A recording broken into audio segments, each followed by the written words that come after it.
Let's make a bralette with my new sewing buddy. As I approach the knowledge center, the first thing I'm going to do is just pick my stitch, stretch light. It gives me the options here. I'm going to do a regular seam. There we go. There's my seam I'm going to use on my stretch. If I feel like that's not the best stitch, it's going to go here and change it. Here's all my stitch options. Here's my main stitch, center position. This is one of the things I love about this machine. There is a left, center, and right position for every stitch, including my zigzags. Love this. And the reason I wanted to change my stitch to a lighter stitch is because I'm working with mesh and lace fabrics. I've got some stretch spandex here, some cotton spandex here, so that's a little more just regular lightweight stretch. But when I'm dealing with meshes, I don't want too heavy of a stitch that could risk, tearing my fabric or just being too overpowering for the weight of the fabric. So we're going to do a regular 2.5 stitch here. And the Epic 95Q loves lightweight fabrics, especially with Microtex needles. 1/4 inch seam coming up. After stitching both pieces, just put them together, wrong sides together, so you don't have any exposed seams, because this piece will be stitched to the outer cup just like this.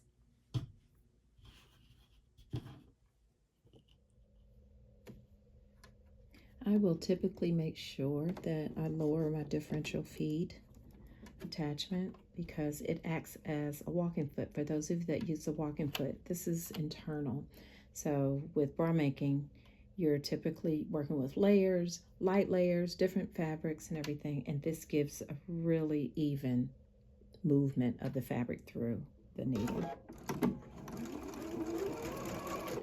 And I could tell the difference when I first started using it. When your laces get caught or your really lightweight knit fabrics get caught down in the feed dog, that doesn't happen. And my stitches are even. Cups are put together. They are fully lined. The sandwiching method with the lining allows for no exposed seams. Bottom band is on. Let's turn it back so make sure, just do our checking. You sandwich the lining on the wrong side and the main fabric on the right side. So now I have attached the power mesh to the back on both sides.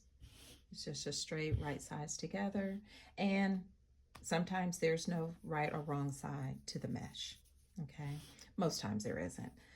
You can see through it, but you can just lay it down right side together on top of the actual bra.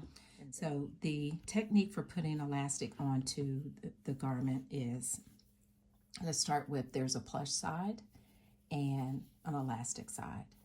So you'll see this is the plush side. Always think we want the plush side against our body, okay? And this is the peacoat edge. It's the decorative edge that will, you'll see underneath. So your first stitch is along the peacoat edge all the way across. Not necessary to pull. You just lay the elastic down. You can pin it or clip it, however you like. Lay the elastic down. No need to pull. Lay it down evenly, line it up with the edge, and stitch all the way down along the peacoat edge. And then your second stitch will be after you turn it, and then you'll stitch on the other side.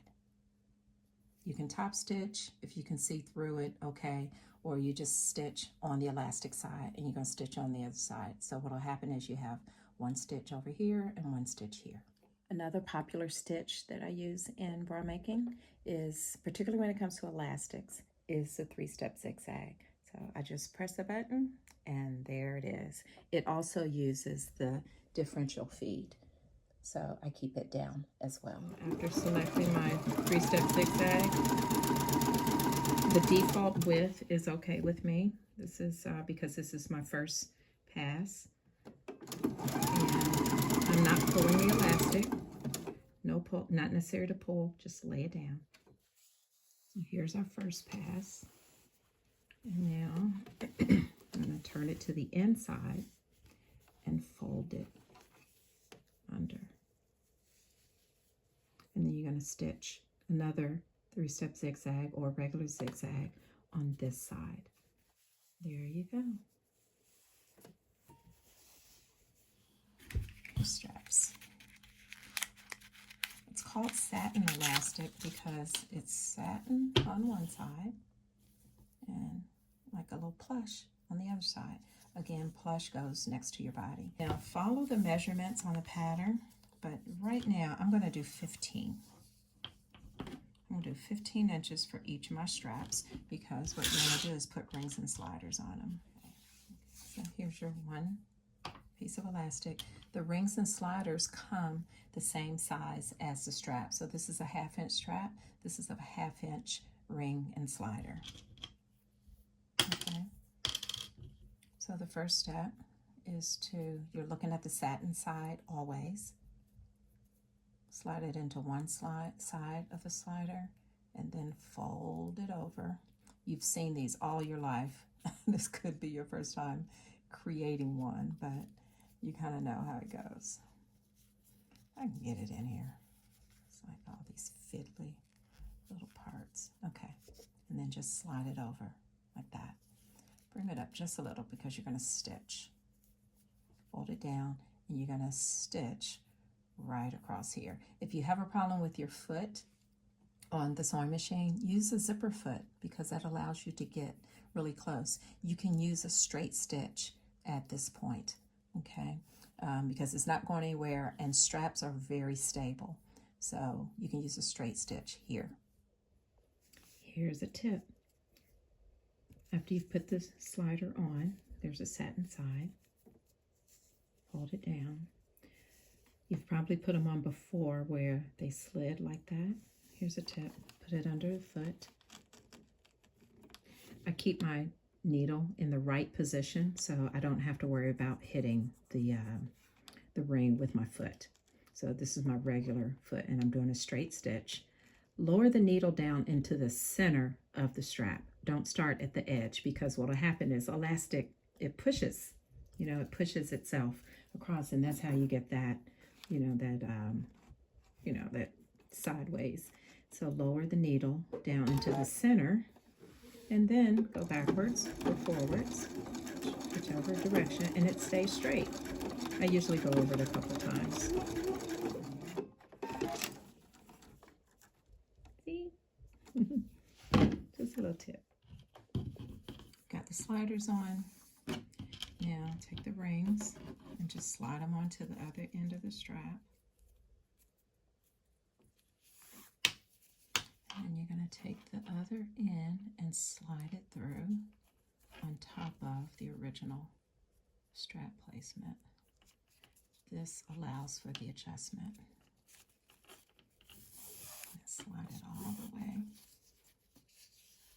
Uh-oh, there's a ring. And there's the ring. I'm going to start here. Okay, that's what it looks like. At this point, this is where we do a lot of checking because you're finished and you want to make sure that all the pieces are going to fit. All right, get your closure. This is the hooks. And let's make sure it's going to fit because there's a little opening there where the bra goes. So it fits right there. You can check this at any point, even when you first cut the pattern piece out. But the elastic has been put on, turned under, and now we're getting ready to put the strap on. So you want to make sure, and the strap is going to lay down on top of the power mesh. So you just want to make sure it's going to fit. And if it doesn't, it's okay to cut and make it all fit. All right, so that's just a point where I check. I'm going to lay this down, edge to edge. Okay.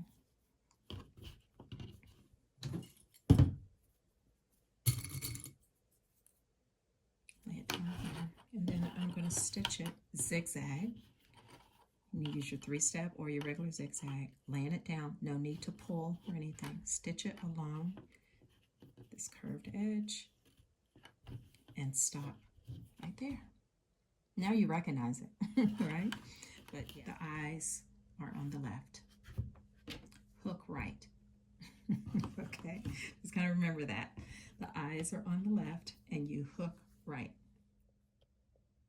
Now that it's time for some finishing techniques that I'm going to use to finish up the bra, I want to look at some stitches and, some best practices of, what to use for this. So again, one of my favorite things is every one of my stitches has a left, center, and right position. So for this, I'm going to use a zigzag stitch, but I want to use the right position. Okay, so it's going to come over. And if you notice, I love how you just see exactly what's going to happen. And here, I'm going to use my zipper foot. It has I happen to have this particular zipper foot on this machine. It does not use the differential feed, so I don't need that. And I'm going to use a zigzag stitch here, and it has a wide enough mouth. I'll take this off so you can see. See, it's got a wide mouth so that I can do a zigzag here. Now for the eyes. This really works because most of your regular presser feet won't clear this for you to do a zigzag stitch. So my zipper foot really works well. And you gotta fiddle with it a little, but you gotta make sure you get a straight stitch and you stay away from the hardware.